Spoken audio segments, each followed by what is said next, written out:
Assalamualaikum warahmatullahi wabarakatuh. Hai teman-teman semua, perkenalkan nama saya Nabila Harisma Aulia. Saya dari kelas IT 38, Fakultas Psikologi Universitas Islam Sultan Agung Semarang. Di video kali ini, saya akan sedikit membahas salah satu materi di dalam psikologi, yaitu emosi pada manusia. Dan di sini kita ada 4 pembahasan, yaitu yang pertama ada pengertian dari emosi, yang kedua ada macam-macam emosi, yang ketiga adalah proses dan pola perkembangan emosi, dan yang keempat adalah fungsi dari emosi. Langsung aja kita ke pembahasan yang pertama, yaitu pengertian dari emosi. Emosi adalah suatu rangsangan yang melibatkan perubahan pada raut wajah, tubuh, aktivitas otak, penilaian kognitif, dan penilaian subjektif, serta kecenderungan terhadap suatu tindakan. Atau yang dapat kita simpulkan, emosi merupakan pola reaksi terhadap suatu kejadian yang spesifik. Setiap ada kejadian tertentu, pola reaksi kita itu cenderung sama. Dan emosi ini memiliki sifat universal yang artinya semua orang bisa merasakan pola reaksi yang sama, namun perilakunya berbeda. Contohnya nih, kalau ada orang yang jahilin kita, pola reaksi kita akan cenderung kesal atau marah, tapi perilaku kita itu berbeda. Kadang ada orang yang marahnya diem, atau ada orang yang marahnya pada saat itu juga. Dia belak-belakan kalau dia lagi marah. Nah, terus emosi itu berasal dari mana? Dan kapan sih kita bisa ngerasain emosi itu? Emosi berasal dari pola reaksi kimia atau reaksi-reaksi kimia yang ada di otak. Dan emosi bisa muncul setiap saat. Setiap ada rangsangan dari luar, emosi bisa muncul. Mulai dari pagi nih misalnya, kita ikut perkuliahan online. Dan tiba-tiba di pertengahan perkuliahan, sinyal kita hilang, yang membuat kita takut dan juga kesel marah. Takut karena nanti materinya ketinggalan, atau takut nanti nggak bisa absen. Lalu di siang hari mungkin kita dapat kabar baik nih, kita mungkin lulus beasiswa atau mendapat nilai ujian yang baik, maka pola reaksi kita akan cenderung senang, gembira. Lanjut di malam hari, misalnya kita nonton film horor. Nah, di film horor itu pola reaksi kita cenderung mungkin takut atau juga kaget. Jadi, emosi itu ada di setiap aspek kehidupan kita.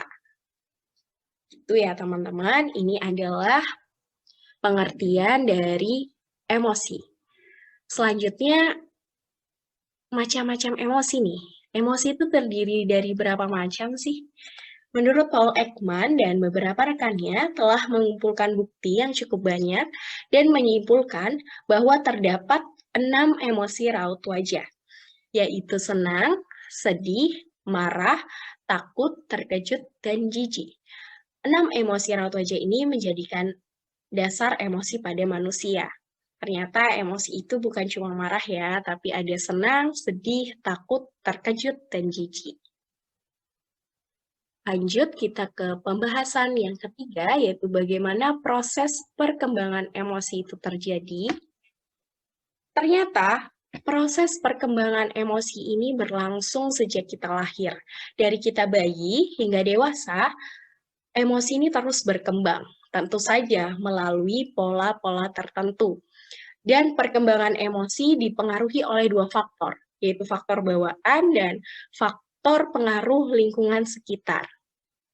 Untuk faktor pengaruh lingkungan, itu melibatkan proses pematangan dan juga proses belajar. Proses pematangan ini meliputi perkembangan intelektual yang menghasilkan kemampuan untuk memahami makna yang sebelumnya tidak dimengerti. Nah, untuk proses pematangan dan proses belajar ini saling berkaitan dan saling berhubungan. Karena dalam proses belajar kita juga dituntut untuk memahami. Jadi belajar dan juga memahami makna yang sebelumnya kita tidak mengerti. Dan 2 proses ini adalah faktor perkembangan emosi. Dan sebenarnya fungsi emosi itu apa sih? Apakah emosi punya fungsi? Ya pasti punya lah. Nah, ini fungsi emosi antara lainnya adalah yang pertama, emosi dapat mempengaruhi motivasi kita untuk melakukan sesuatu. Jadi, emosi ini memiliki peran untuk memotivasi kita dalam melakukan kegiatan. Dan efeknya ini bisa positif kalau kita tahu penggunaannya dengan tepat. Contohnya nih, para seniman cenderung menggunakan atau memanfaatkan reaksi emosinya dalam membuat sebuah karya. Nah, di sini misalnya ada Teh Raisa. Teh Raisa ini suka menulis lagu berdasarkan pengalaman dan juga pola reaksi emosinya pada saat itu. Dan ini adalah salah satu contoh ketika emosi itu dimanfaatkan dengan tepat dan baik, maka akan menghasilkan sebuah karya atau dapat memotivasi kita dalam berkarya. Untuk fungsi yang kedua, di sini ada emosi mempengaruhi cara kita merespon orang lain. Emosi bisa membuat kita mengerti orang lain dan sebaliknya orang lain bisa mengerti kita. Bagaimana caranya? Caranya adalah melalui komunikasi verbal dan nonverbal. Contoh kecilnya, ketika kita sedang berkumpul dengan teman-teman, lalu kita bercanda, lalu candaan itu ternyata udah menyinggung nih perasaan orang lain, yang buat orang lain itu sedih. Nah, kita bisa tahu dari ekspresi raut wajahnya yang berubah atau kata-katanya yang sudah berbeda.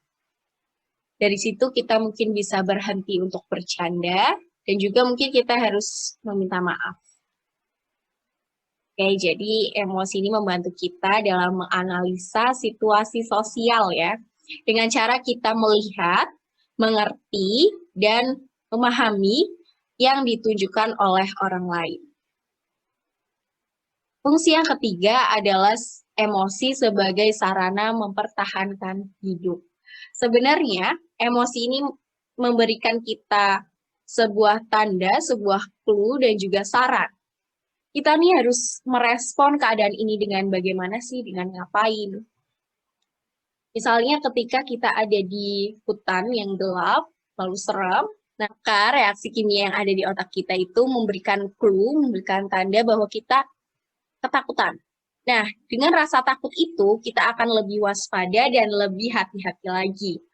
Contoh lainnya, ketika kita ada di dalam suatu bahaya, maka reaksi kimia yang ada di otak memberikan tanda bahwa pola reaksi kita itu marah. Marah itu dalam arti kita harus melawan bahaya itu dan menghadapinya. Nah, itu teman-teman. Jadi ini adalah fungsi dari emosi. Kita tadi udah membahas nih dari pengertian, macam-macam, proses perkembangan, dan fungsi dari emosi. Selanjutnya ada kesimpulannya nih teman-teman. Kesimpulannya apa sih dari pembahasan kita kali ini? Yang pertama adalah emosi memiliki peran besar di dalam kehidupan kita. Karena emosi ini mempengaruhi pikiran, perasaan, dan reaksi atau perilaku kita. Yang kedua adalah perkembangan emosi dikendalikan oleh dua faktor, yaitu faktor bawaan dan faktor pengaruh lingkungan. Untuk faktor pengaruh lingkungan ini melibatkan proses pematangan dan proses belajar. Yang terakhir adalah semua emosi memiliki peran dan porsinya masing-masing. Dan semua emosi ini penting ya bagi kehidupan kita dan juga kesehatan mental kita. Dan jangan berpikir dan jangan memaksakan diri untuk terus bahagia. Karena bahagia bukan melulu tentang kegembiraan, dan kesedihan nggak selalu negatif.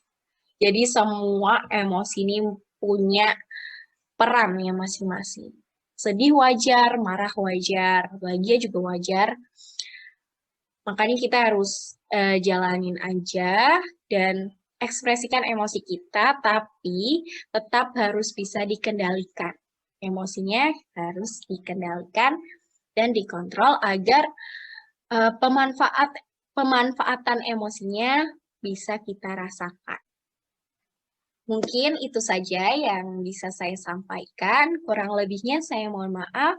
Semoga bermanfaat ya teman-teman. Wassalamualaikum warahmatullahi wabarakatuh. Terima kasih.